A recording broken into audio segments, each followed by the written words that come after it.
for precisely the same reasons we have provided with respect to the finality of the impeachment process. If the Senate's resolution were to be quashed or set aside, then by operation of law, the status quo ante will be restored, thereby effectively creating a scenario where there will be two deputy presidents in office at the same time. The impeached deputy president, reinstated by judicial fiat, and the successor duly appointed under Article 149, Sub-Article 1. We have no doubt that Kenyans did not intend such scenario, and the Constitution does not contemplate dual incumbency in the president. Accordingly, while the infringement of fair trial rights is acknowledged and vindicated, it does not undo the impeachment itself. The appropriate remedy lies in declaratory reliefs and damages in to vindicate the Constitution, not in quashing the Senate's resolution. In light of the foregoing, that is not to say that His Excellency Gachagua has no constitutional remedies given the violation of his rights. As we said, we are convinced that this is a case where the infractions on the part of His Excellency's right can be adequately vindicated by way of appropriate declarations and damages. Applying Gitwabu Imanyara's case, it is our position that the violation of His Excellency Gachagua's fair trial rights during the impeachment proceedings calls for a remedy that goes beyond mere acknowledgement. Declaratory relief serves to formally recognize the infringement, while damages will provide redress and underscore the seriousness of the violation. This amount is not intended to compensate for the loss of office, but rather to vindicate the Constitution, restore the dignity of the affected party, and deter similar infractions in future impeachment proceedings. Lastly, we find that since most of the prayers sought in the consolidated petitions have failed, coupled with the public interest nature of this matter, parties herein ought to bear their respective course. Given that the Gitobu case was resolved a decade ago with Mr. Gitobu receiving damages of 15 million, the lapse of time justifies an upward adjustment of the award. These are now the final orders.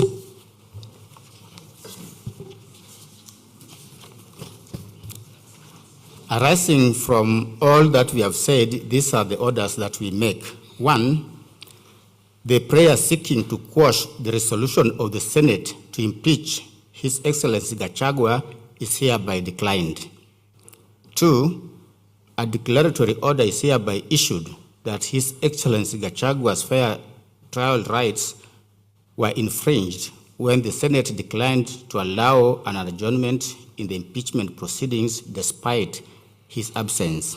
3, a declaratory order is hereby issued affirming the constitutional necessity for Parliament to enact a dedicated statutory framework governing the impeachment of Deputy President under Article 150 of the Constitution.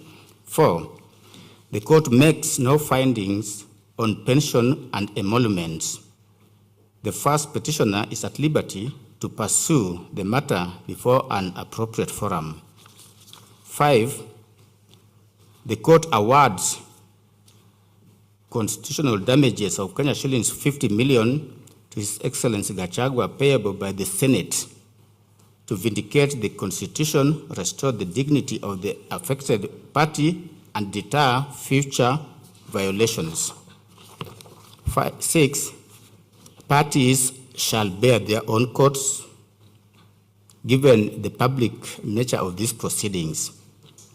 And lastly, for the avoidance of doubt, any prayer not expressly allowed herein is accordingly disallowed. Before we take leave of this matter, we wish to record our appreciation to all counsel who appeared in these proceedings and all parties for their industry, diligence, and the quality of their submissions. Your collective effort has contributed to the development of constitutional jurisprudence on this subject. We also extend our gratitude to the judiciary staff who worked tirelessly to support the bench in ensuring that this decision, the first of its kind under the Constitution 2010, was rendered in time. Thank you very much.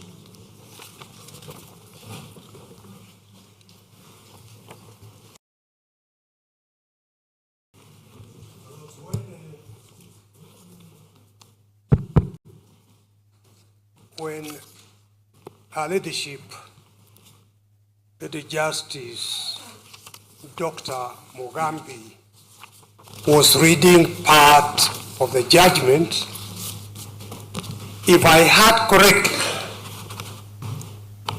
she said that the 10th respondent, UDA, filed written submissions on 28th August 2026.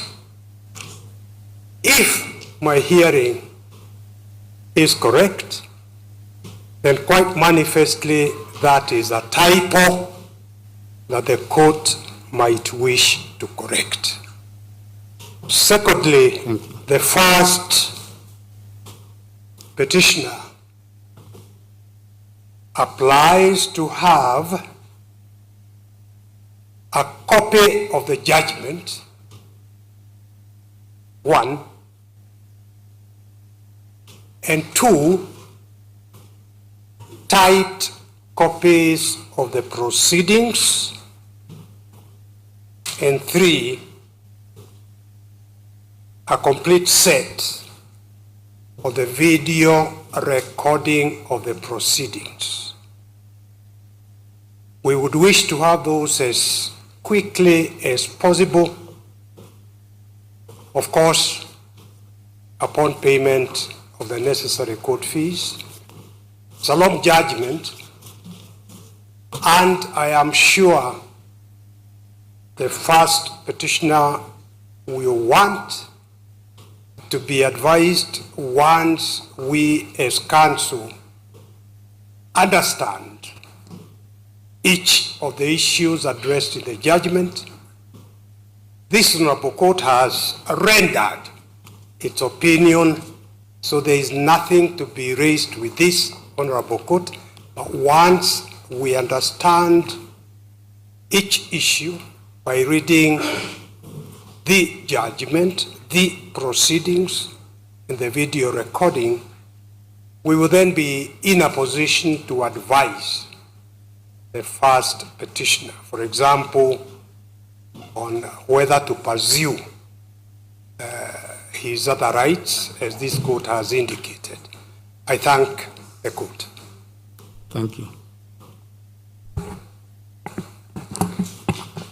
May it please you, my lords, my lady. Njeri Maina for the third petitioner. I wish to request for the typed certified proceedings, the certified judgment, and my lords, my lady, for the tidiness of the proceedings, I request on behalf of all other petitioners in this matter. The third petitioner has already filed their notice of appeal. We request that you expedite the proceedings and the judgment so that we can take it on from here. Thank you. My Lord, my name is Devan Jiru. I have sat here for approximately 10 hours listening to this judgment. I certainly have heard you clearly and the disposition. Equally, despite it being the judgment of the court, I do not agree with some of the issues that the court has deliberated and the conclusion the court has arrived at. And most importantly, my Lord, when we came before you, we only did not just come for judicial recommendations on legislations. We thought that, my Lord, will leave this court with a clear